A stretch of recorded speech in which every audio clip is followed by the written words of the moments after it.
timetable for his decision whether to bomb Iran. I have a message directly from the president, and I quote, "Based on the fact that there's a substantial chance of negotiations that may or may not take place with Iran in the near future, I will make my decision whether or not to go within the next 2 weeks." Today, European diplomats are expected to meet with Iranian officials in Geneva, just 24 hours after Secretary of State Marco Rubio and the president's Middle East envoy Steve Witkoff met with the UK's foreign secretary, discussing how Iran must make a deal to avoid a deepening conflict. It comes after the president had repeatedly suggested strikes could be imminent. I may do it, I may not do it. The White House says any deal with Iran must include a ban on enriching uranium, a demand Iran has so far refused. To some, the president's 2-week time frame sounded familiar. Recently asked whether Russia's Vladimir Putin wanted to end its war with Ukraine. I'll let you know in about 2 weeks. And about when he'll decide new tariff rates. I'll do this at some point over the next 2 weeks. As he deliberates whether to order U.S. military action in Iran, NBC News has learned the president is increasingly relying on a small group of advisors for critical input, according to 2 defense officials and a senior administration official. Among them, Vice President J.D. Vance, Secretary of State Marco Rubio, Chief of Staff Susie Wiles, Deputy Chief of Staff Stephen Miller, and Special Envoy Steve Witkoff.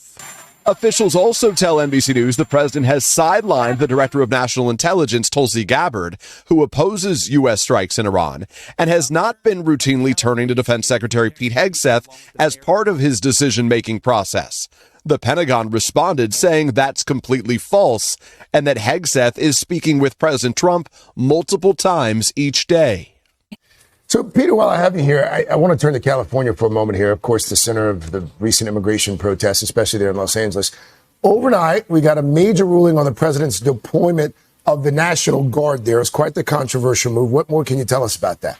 Yeah, Craig, so this ruling was from an appeals court. They ruled that President Trump can maintain control over those California National Guard troops in Los Angeles amid what we have seen, those anti-immigration enforcement protests. The court unanimously rejected California Governor Gavin Newsom's effort to try to take back power, ruling that the president had enough reason to activate soldiers without the governor's permission, citing the violent acts by some demonstrators there. Newsom expressed his disappointment in the ruling, says he'll keep challenging the deployment. President Trump overnight called it a, quote, great decision for the country. We should note the protests across L.A., they do keep going. The latest flashpoint now, Dodger Stadium, where the team on social media says they turned away ICE agents who showed up yesterday trying to gain access to their stadium's parking lot. ICE says that claim is false, but 2 sources familiar with the matter said that federal agents in government vehicles carrying detainees did, in fact, show up at the stadium yesterday morning and that they were turned away. DHS, the Department of Homeland Security, acknowledges that Customs and Border Protection vehicles were there briefly. They say unrelated to any operation. Governor Newsom's office, Craig, called it another effort by the Trump administration to instill fear. Back to you. Peter Alexander from